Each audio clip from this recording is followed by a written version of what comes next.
What the mainstream media was afraid to tell you about the news this week.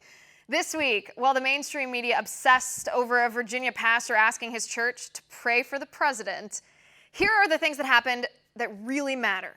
Broward County Deputy Scott Peterson, the school resource officer who refused to go into Marjory Stoneman Douglas High School during the shooting last year and confront the shooter, was finally fired by the Broward County Sheriff. He was arrested and he was charged with 11 felony counts for child neglect, culpable negligence, and perjury.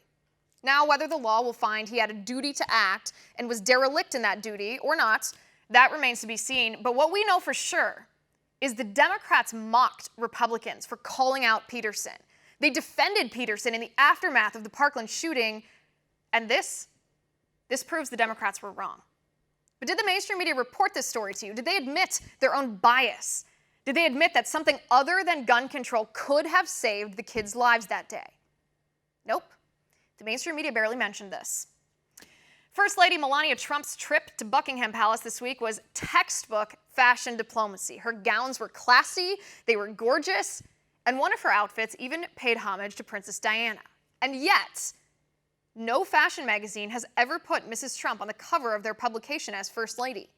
Melania Trump, remember, is not only First Lady, she is a woman. She's an immigrant. She speaks half a dozen languages. She is a successful model and business owner. She advocates against bullying and is pure class and fashion. But she's also conservative. And for that, the Hollywood fashion industry ignores her. And so did the mainstream media report on her fashion diplomacy? No, they certainly did not. A 17-year-old Dutch girl who was raped and subsequently suffered from depression starved herself to death. And all the left can say is, well, she didn't die in a euthanasia clinic, so you guys were wrong. It's a difference without a distinction. She died. She killed herself. And her parents, her doctors, and the government stood by and allowed it to happen without intervention. Even if the government technically rejected her request to be euthanized, they treated her suicide as legal. This poor child was not only victimized by her rapists, she was victimized again by the leftist culture of death. But did the mainstream media report the facts on this heartbreaking story once the facts became clear? Nope.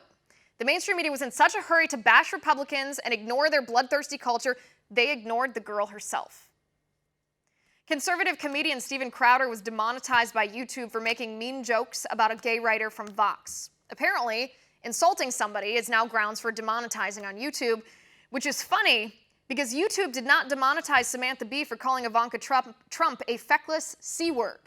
They didn't demonetize Snoop Dogg for his music video about assassinating Donald Trump, or Stephen Colbert for calling Trump a C-holster for Vladimir Putin, because apparently hate speech, or so-called insulting speech, isn't hateful if it's aimed at conservatives. But did the mainstream media report on this? Barely. The mainstream media blamed Crowder and ignored the double standards of YouTube. Virginia Governor Ralph Northam calls for gun control after the Virginia Beach shooting. He says if we can save even one life, we should pass gun control. Well, Governor, if you could save even one life, would you condemn infanticide? Because abortion ends a whole hell of a lot more lives than gun control would ever save. And just a couple months ago, you were totally fine with infanticide. But did the mainstream media ask Governor Northam about this blatant contradiction? Nope, the mainstream media was silent. The mainstream media doesn't care to report any of that to you. So we will. And that's my final point.